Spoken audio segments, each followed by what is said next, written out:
All right, so I would be giving you guys a sell based upon previous structure, right? So I'd be finding the confluences that I was talking about and all of that good stuff, and I'd be giving you guys this sell probably when we're up there. Okay, so this first candle that comes down, in this case, this candle, right? The first candle that comes within our box is called an impulse candle.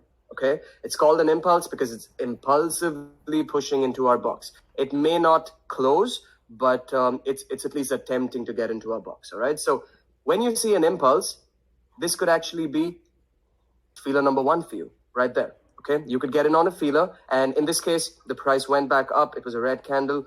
We started to wick, then they had a green body, but no problem. You're in on a feeler. I'm going to tell you guys, wait for price to close in our box for this trade to be valid. Okay, then we danced around a little bit. We did all of this good stuff, and this was another feeler. All right, but this feeler closed within our box. So when you start seeing another candle push in,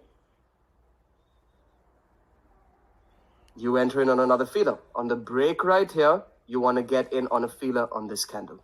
Okay, so at this point, you're in on feeler number one and you're in on feeler number two. Okay, now always assume the second candle that's going to open up is going to open up in the opposite direction to go and retest your entry point. All right, so since we're in a sell, always assume the next candle is going to open up green, go back up and retest. Okay, so it did in this case. This one closed here, this one opened here. It was a green candle that was going up.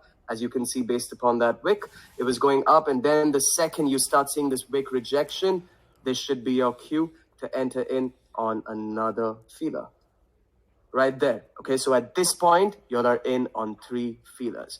Now, what are you looking for? You're looking for the break of previous structure. All right, so you can go on and throw on a line on the previous candle. Okay, so this previous candle, this is the lowest point, right? So you're looking for your new candle price to break this previous structure. And the second it does, I tell you guys, I'm trigger finger, I'm all of that good stuff. I'm intently staring at my charts. And the second we break past this, oops, it's a bit too big. But the second we break past that, all right, there's no midpoint to it. All right, the second we break past that, we're getting in on any position that's not a feeler. All right, so what I mean by that is the second we break this point, we're getting in on a bigger position. Okay, you want to just risk this bigger position for about 10 pips, not too much more.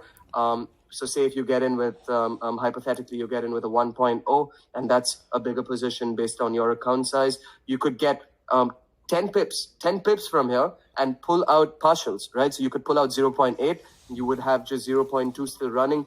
Plus, you would still have three to four feelers that are also running, right? So if you change all of your stop loss to break even, one, you've already booked profits, and two, you're now in a risk-free trade. All right. So if I had to break that down for you again, using the help of path, this is the impulse. All right. Impulse. This is where you'd get in with your feeler. All right. We came down here. This is the retest. All right. This is the retest. This is the rejection. And you want to break this previous structure down here, which would be your Lambo entry.